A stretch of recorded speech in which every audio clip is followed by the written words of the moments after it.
The other angle was desirability. Past a woman and she smelled you. What's her reaction? And then we realized these reactions of getting like women to smell you, men flock to it the most. So at that point, we kind of pivoted and said, okay, we're seeing the data, we're seeing the numbers. Men are converting insanely when we hint at their emotions. Welcome to the B2B Breakthrough Podcast. We're here to bring you all the best knowledge, insights, and strategies from e-commerce experts, successful business owners, and the team at Alibaba.com that you'll need to grow your business and achieve your next big breakthrough. I'm your host, Sharon Gai. That was Darrell Spencer, a trailblazer in the beauty and hair care industry, specifically championing the needs and narratives of Black men through his innovative brand, King's Crowning. He just successfully launched his skincare brand as well. As the founder and CEO, Darrell has not only filled a significant void in the market, but has also crafted a movement that celebrates the rich diversity of Black men's hair and beauty. Welcome, Darrell. Thank you. That was a very warm intro. I like that. That's a good one. Yeah. We're going to write that for your LinkedIn bio. Look, let's do it. So to get us started, take us back to the day where this idea sort of sparked from your head when you were probably, sitting at a corporate cubicle somewhere. For sure. Okay, so I had an interesting corporate path. So I would say mine really wasn't as traditional. I graduated from a private college. I went to school on the East Coast in Connecticut, and I was an econ major. So candidly, I've always known I wanted to do something in business. So I went to liberal arts college. So my major is econ, and that was the closest you can get to a business major at a liberal arts college, right? So candidly, I had no idea what I wanted to do. So I found my first role coming out of college. I was working at Capital American Funds. So I was working for an investment management firm, right? And I was in this rotational program where ideally the goal would be to graduate and go into an internal wholesaler role, where basically you're selling mutual fund products for Capital Group. I did that for about 6 months, hated it. I hated it. Finance just wasn't for me. It wasn't for me. The culture wasn't for me. And it wasn't dynamic enough. I think that time I was actually in Indianapolis. So home for me is in Chicago. So at that point as well, I was just homesick. I missed Chicago. I went to college in Connecticut for 4 years. Then I moved straight to Indiana, away from home again. I kind of took the first role that I could out of finance to get to Chicago, which brought me into like a cold calling, like nitty gritty sales role for a company in tech. So daily, I was like punching in 150 calls a day, cold calling people, getting hung up on every single day. Stop calling me. Like I was that person. Hated it. So at that point, I'm like, Jesus, I need to find another gig. So at that point, it's transitioning into tech, but in the paid advertising space, in big tech. So it happens that I had a friend who actually was working for Meta at the time. He was in account management. He worked in paid advertising. So basically, his role was to work with these big companies as their consultant. And then basically, he would help them manage their overall Facebook ads and consult with them. So naturally, it happened. Thank God, because I did not know how much longer I had cold calling every single day. So I made it out. So then that's when my career in big tech began. And that's when I began working in digital advertising. And then that's kind of where I found my love. It took a few different companies to jump into to actually really find what I was most passionate about, which was digital advertising, paid advertising, the marketing space, digital advertising, large customer sales. So at this point, I'm generating tons of revenue for the largest companies in the world in large customer sales, like Google and Meta. And I'm getting just so many like amazing skills and I understand how to make these ads work for you and your company.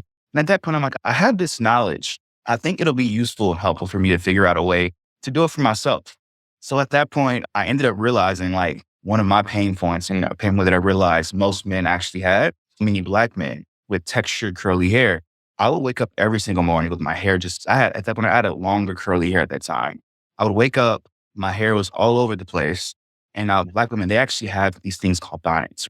Some know, some may not know, but bonnets are a function to protect Black women's hair, keep them in place, reduce frizz. But Black men didn't have anything like that in the market. So I'm like, it'll be cool if I can actually create this product because I'm sure many men right around the world would benefit from this. If it's me, if I need this problem solved, I'm sure many other men would. So I began to tie in my background in paid advertising and marketing and mesh the world and created this business, which is King's Crowning, where we create functional satin line products for men And that's kind of how it started. But it really started from my rich history, my rich background in digital advertising that essentially informed me on how to really set out a strong marketing framework to really set the business off.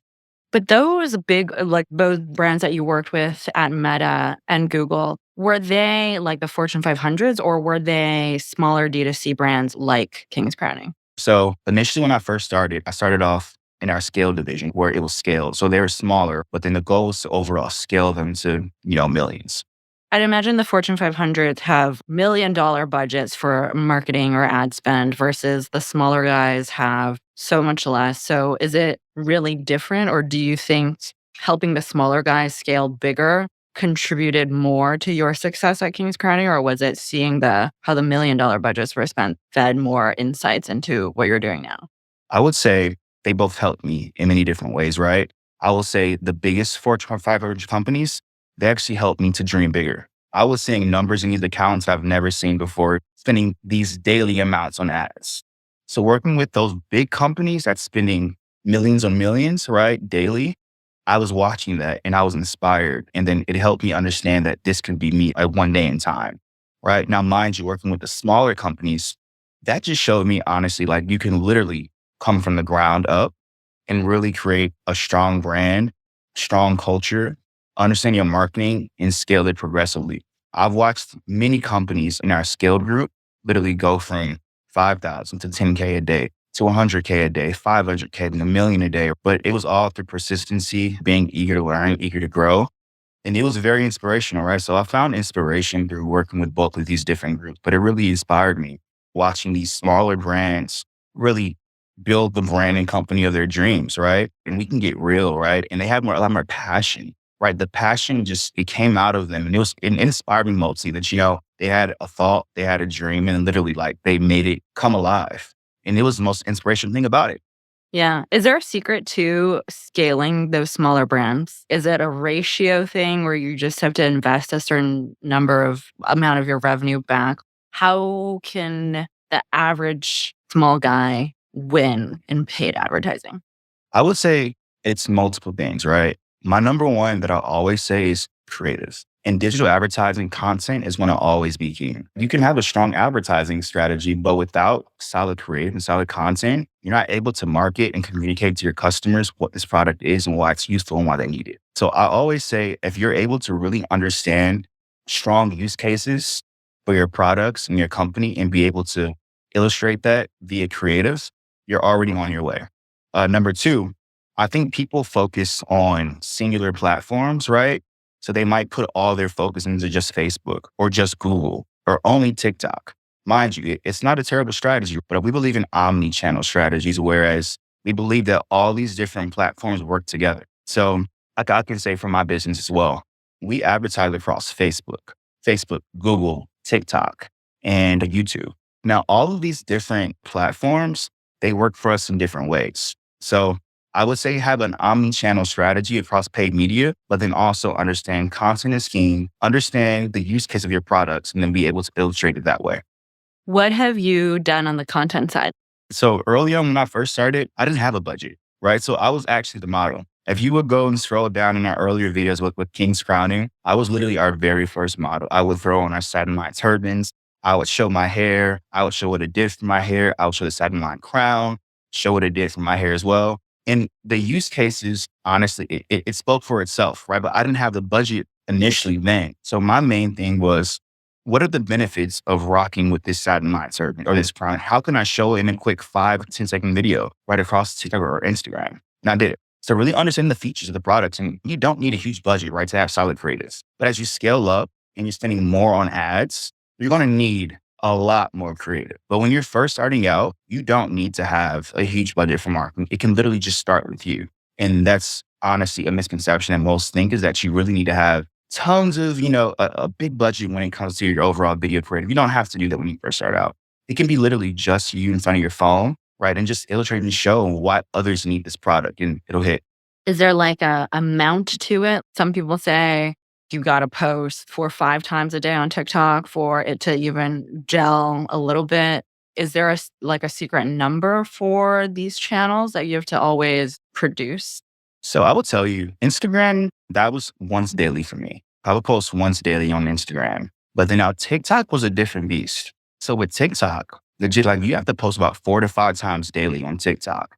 Because with TikTok, there are different people seeing your videos every single day. So it isn't like Instagram where the algorithm shows your videos are your same cult following, right? Your videos are being shown to different people daily. So literally, if you post one video, right, in 1 hour, but then different in the next hour, that video can hit and go across many different people within that same hour. So I would say TikTok, for sure, I would hit it about 4 to 5 times daily. Instagram, I did it initially about 1 time a day. As a Black man working in the beauty industry, do you feel like there's certain stereotypes or barriers that you've had to face and overcome? Yeah, for sure. Well, I mean, I would say one of the stereotypes, it was difficult breaking into this space also, but also breaking down the stigma behind like Black men in beauty. There's not many of you at all.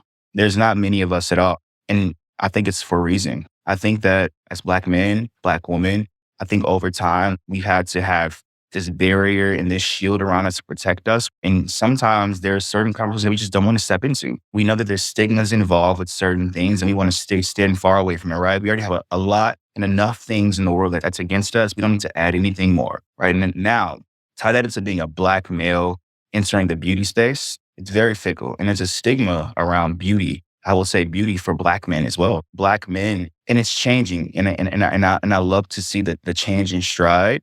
But historically, beauty among Black men was stigmatized. Black men didn't feel comfortable talking about their beauty regimen, right? Or how do I take care of my skin? How do I take care of my hair? Black men's self-care, right? These things are actually a new conversation that's happening. I'm so grateful and happy to see and happy that I was able to also have my small part in it. There's a lot of Black men founders in the fashion space. I think they've sort of carved out that industry, but men in beauty is less and far and fewer between. For sure. It definitely is. I mean, and that's candidly the reason why also I wanted to bring and roll out Crown Skin. Is that why you wanted to go into skin? Because there's that empty space. So you want to go in when, like, strike when the iron is hot. For sure. So here's the honest truth.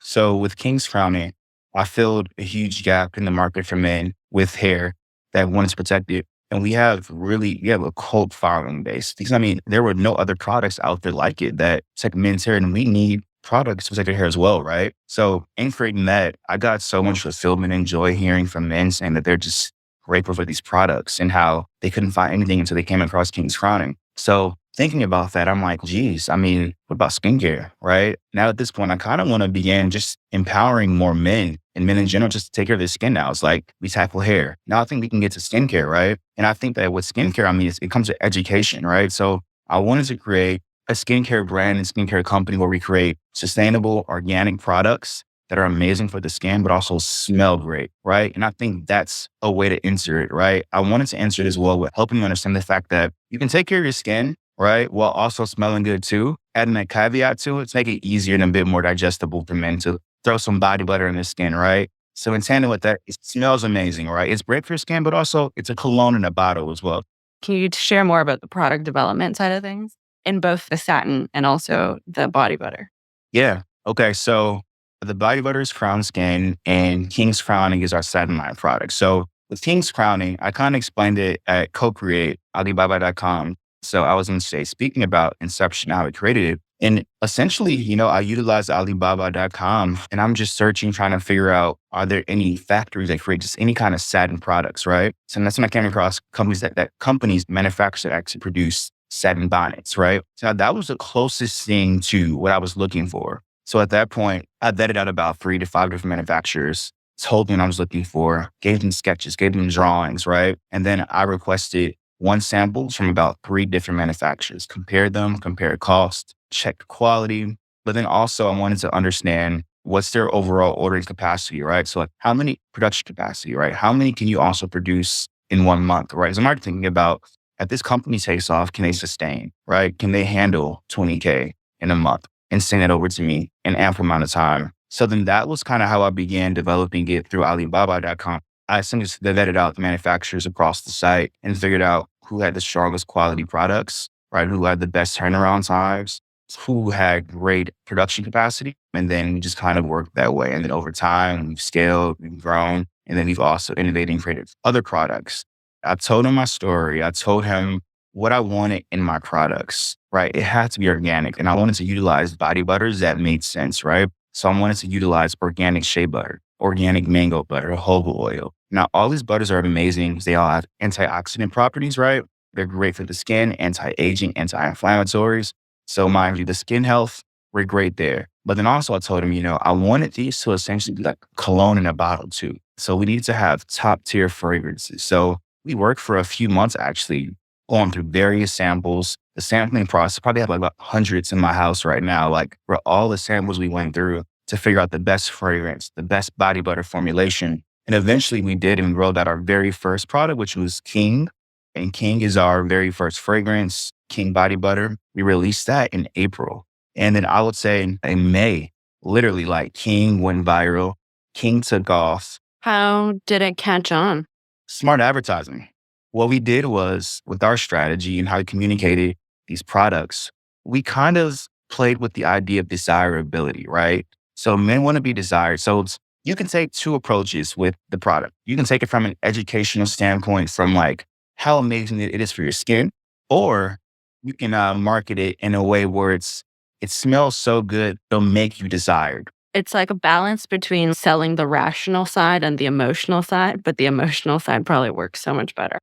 And the emotional side work, right? So be emotionally sold. But in tandem with that as well, we also educated. So it was a good balance between the two. But we really did showcase, right, how amazing these were for the skin, but also the emotional side of selling, where we helped them understand that, you know what? These smell amazing. These smell good. And honestly, will skyrocket your desirability when you wear these products. And literally, like, men resonated most with that. We tested tons of creative, right? We tested the educational side too. Why shea butter matters, why mango butter matters, right? Why it's great for your skin. But then we also tested to see which angle made the most sense and what did men flock to most. And the other angle was desirability. Past a woman and she smelled you. What's her reaction? And then we realized these reactions of getting like women to smell you and men wearing a body butter, men flock to it the most. So at that point, we kind of pivoted and said, okay, we're seeing the data, we're seeing the numbers. Men are converting insanely when we hint at their emotions and the desirability, right? So then we pivoted and we worked from there and found a good balance between the two. And then ever since there, we've been kept continuing to grow.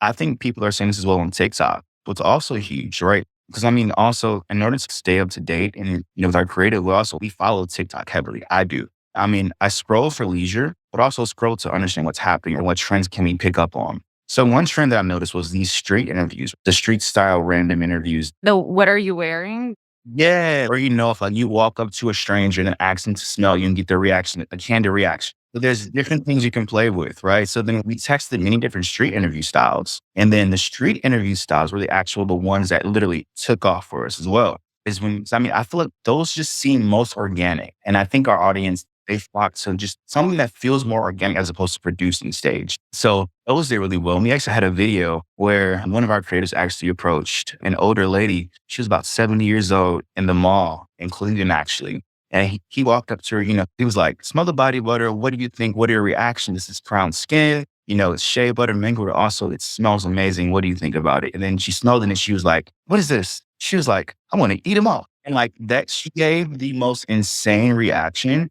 And to this day, that is one of our most viral videos, is because she smelled it and she was like, if I had a man that walked past me something like this, I would eat him up. And literally, like, her reaction garnered so much engagement, right? Our shares, our comments. And it was a shock value video, right? And I think that shock value also catapulted us as well. So, you got to be able to pivot. That's what I'll say. Is one thing that we've mastered well is the art of the pivot. We see what's working well for us, and then we pivot and we go to there. It's evolving forever, right? Eventually, we might find a new trend to hop on. But that's our strategy. We've mastered the art of the pivot.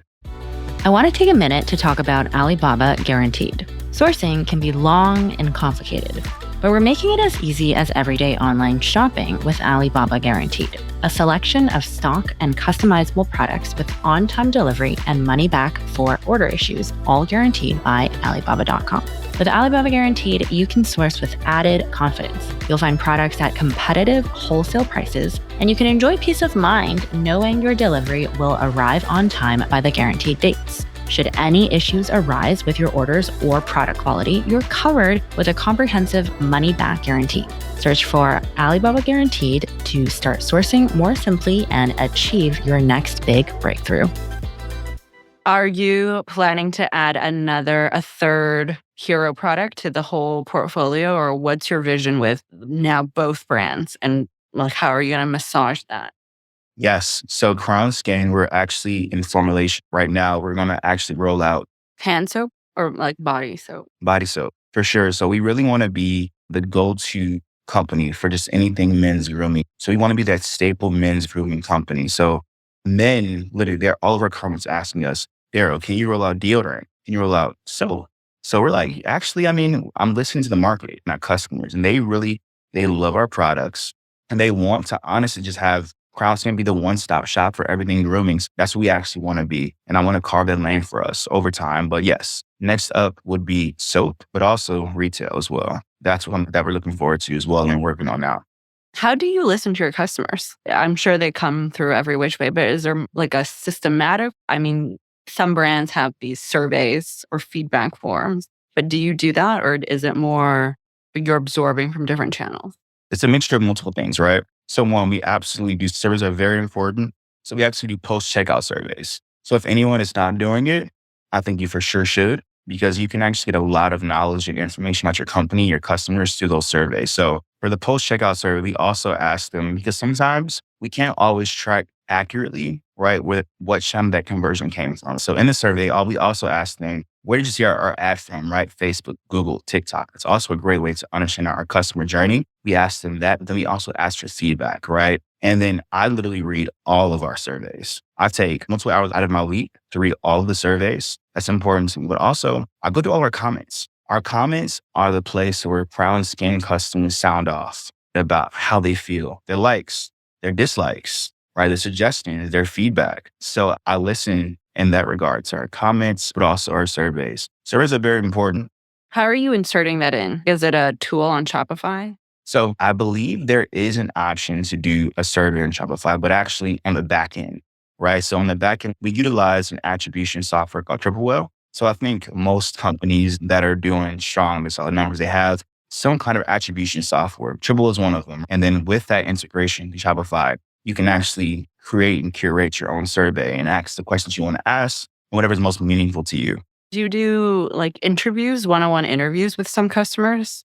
So we actually haven't. So we actually have done that at one point in time for King's Crowning when we were really trying to figure out what new products to roll out. Obviously, my customers, we actually brought in a third-party company to help us out with that. But we haven't actually did that with Crown Skin. But honestly, that would be a great thing to add into Crown Skin soon. Just kind of sound off. But what I will say is what I am looking to do soon with Crown Skin is roll out a community, right? I want to roll out a Facebook community where, our Crown Skin customers can come in, right? It's a safe place for men to come in, discuss beauty, discuss skincare, right? Come in and get education, right? I want to hop into live sessions, right? But then that's when I can sign off with them, talk to them, talk live, educate, but then also hear back on the things that they want and need and would like to see in the company. Do you like sort of Ask Me Anything live streams where it's interactive? Yeah, but also I think a strategy with that can also be just, giving them first time access to new drops. Looking at your business, what is really hard about building that business? What I will say is, I would say the hardest thing for me was the fact that I didn't have a father who was an entrepreneur or an uncle who was an entrepreneur. No one in my family actually were entrepreneurs. I was the first in the space to do it. So I felt like I was very resource constrained. So I felt like the hardest part about it for me was I had to really go out and create my network. And it wasn't easy, right? I didn't have the network at all. I I really had to go out, rub shoulders, stick myself out there and really find a network. Who did you think should have been in your network? LinkedIn. So one, I started on LinkedIn. I just looked for any Black male founders in the e-com space. So I utilized LinkedIn in that regard. LinkedIn's heavy for me. I looked up many different Chicago meetups for e-com founders. I joined and did those, but also YouTube was huge for me as well. So, from my own personal education, I would just look up just various YouTube videos around e-commerce founders, listening to their sessions, listening to their lives. And I really threw myself in face first, honestly, to really understand what they did. And then I would even go and find them on Instagram and I would DM them. And I really just pushed myself to be uncomfortable with network because also I didn't even know how to network. I mean, I feel like there's no like real networking class teaches you how to network, what it looks like. I wasn't taught that specifically. It wasn't part of the economics degree.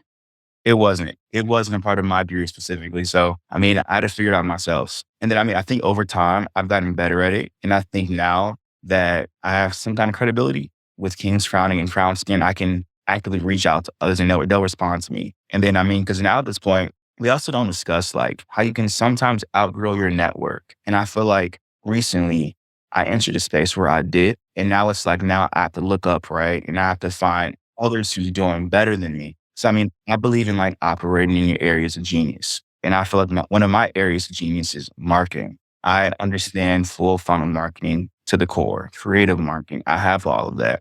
And I think now, my goal is to begin positioning myself in a way where now I'm understanding like the full foundational basis of building these businesses now beyond just marketing. And I'm asking these like sound but informed questions now because when you're at 7 figures, things look different. When you're at 8 figures, things look totally different, right? And there's different milestones and plateaus as well. But if you don't ask the right questions and get in front of those who are actually at those milestones, you can get lost and you can reach plateaus. So, I mean, I've always remained eager to learn and eager to grow no matter where I've gone in my businesses and my companies. You can't plateau.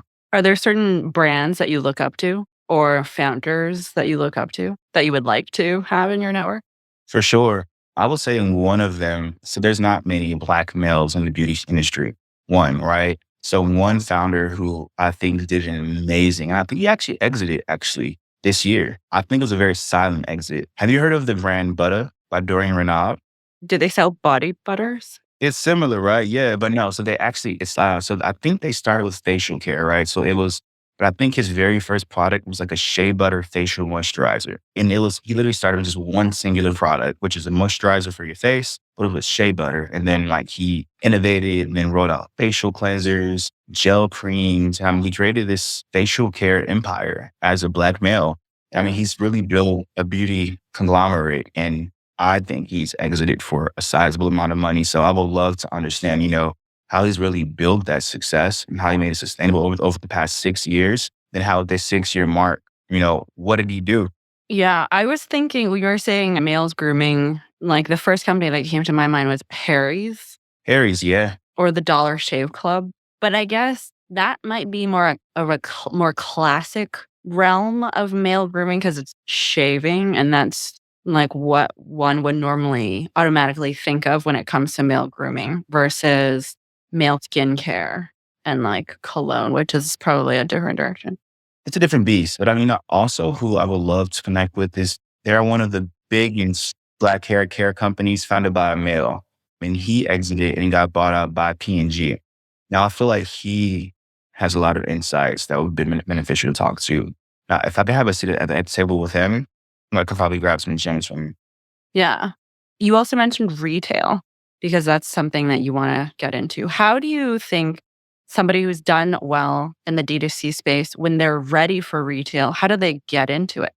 I would say there's many different platforms and outlets. So I think one of the more streamlined ways where you can build the foundational knowledge while also garnering a connection when it comes down to retail strategy, manufacturing, how to get in front of certain different things, key metrics that you should know. But I think also it's like really who you know.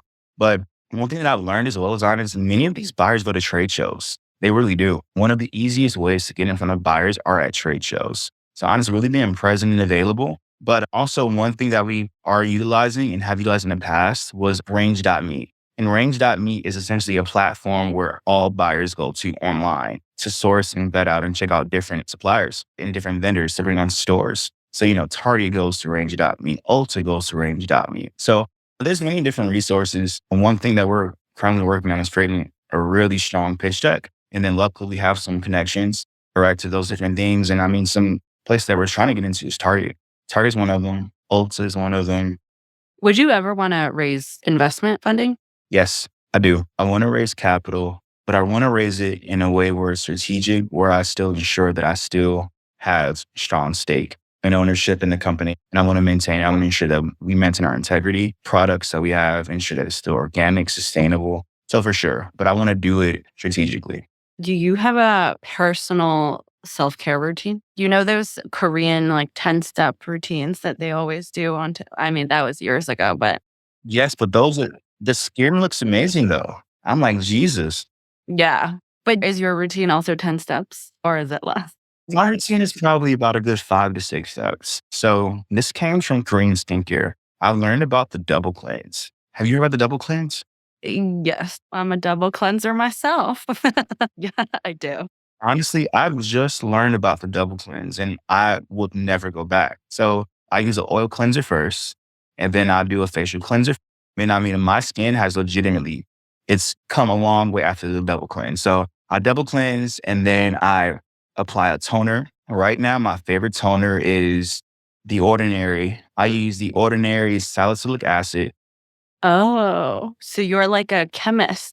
I always feel like the ordinary user people, they're like chemists because you got to know the different properties. You don't want to mix things poorly.